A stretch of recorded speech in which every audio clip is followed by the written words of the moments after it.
are a wanted man in Pakistan. Are you here in London to escape the judicial process? Well, not really. I just looked back at the EU Monitor's report on that election. They believed the result was credible, that Imran Khan's election victory in 2018 was credible. Nawaz Sharif is also in London, also on medical grounds. He, manhandled by the NAB. Well, in his custody. Manhandled, you say. Yeah. The truth is, Nawaz Sharif is a convicted criminal. Your erstwhile boss and your very close ally, Nawaz Sharif, was working hand in glove with Pakistan's military dictator, General Zia, for many years. And suddenly he's decided that the military and the way they interfere in politics in Pakistan is entirely unacceptable. What kind of hypocrisy is that? I'm putting myself in the shoes of a Pakistani today who sees rising food prices, political instability,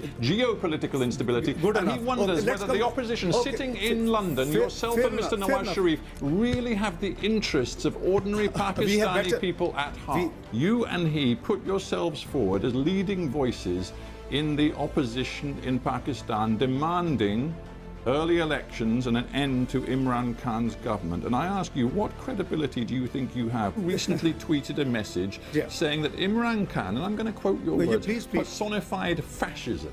Now, Imran Khan has stood up for Pakistan's interests in a very tough stand against India and Mr. Modi, which you well know. He has also conducted a foreign policy which sees deepening economic ties with China, which is precisely the same policy that you followed.